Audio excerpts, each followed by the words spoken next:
wait a minute, what kind of alien are you? Well, there's a fun quiz. I'll put the link in the description. Let's start. Basically, it gives 30. It's taken from 30 different aliens that they are aware of. And so this first question is: have you seen a UFO? I have. So I'm going to say yes. I'll talk about that at a later date. And then the next question is: if you were a leader in an advanced race, would you introduce yourself to other non-advanced races? Well, that's kind of the trick question, really, because that's what's happening now. So you pick your answers, basically, and then at the end, the algorithm works out who it thinks you would be. So, for example, you could be a Zeta Reticuli, you could be a cryptoid, you could be Bigfoot, you could be any number of these. So have a go. It's a bit of fun. Actually, let me know what you are. We'll still be friends on it. Yeah, she's screaming because there's a giant praying mantis. Now, there is a giant praying mantis alien that's been reported many times. And they're normally working with the tall whites. And as I mentioned before, the tall whites work with the little robot-y type, android type little greys. Now, these praying mantis are one of the oldest types out there. One of the first sentient alien races. They're very kind, believe it or not. They do have souls. There's reports of people that's been under hypnotists and have said that they recall being a praying mantis and actually doing all that kind of stuff. So praying mantises are very intelligent and probably running the show with the tall whites. The constellation of Orion is where the tall whites come from, and the small little greys. Now, there might be a interdimensional portal there which allows other bipedal, humanoidish looking characters to come through, such as 2 arms, 2 legs. Now, the tall whites, it's a tricky one because they are really looking after themselves.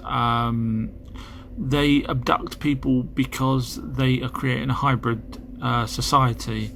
Now, whether or not that's to replace us when we're no longer here on Earth, I don't know. But basically, there's so many cases of people being abducted and then impregnated, and then going not to full term, but then suddenly waking up one morning and the baby's completely gone and doctors are baffled, etc.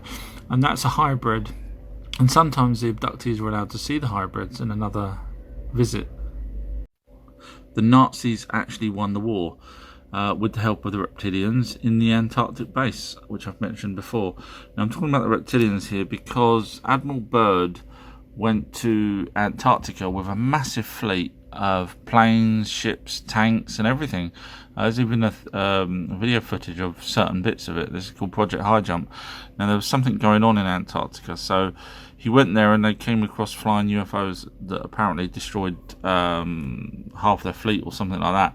And Byrd went up in his own plane, Admiral Byrd, and was tractor beamed inside Antarctica. There was an opening and he was pulled in, and aliens there, which were pretty much with the Nazis, turned around and said, tell your president that, you know, we will be able to attack you if you cause any problems. So the Americans, a couple of years later, had to make a treaty with the Nazis, and that's still going. The Nazis actually built bases on the moon prior to the Americans getting there, from what I understand.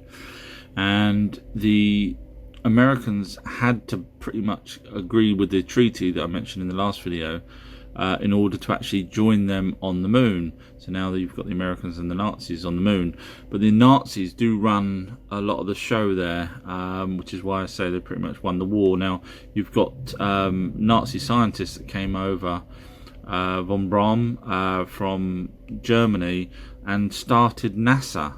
So the Nazi influence there, that was called Operation Paperclip, when they brought over a lot of the people that was against America. They actually allowed them in and got them working for them, but in the end it kind of feels like the Nazis won the war compared to America.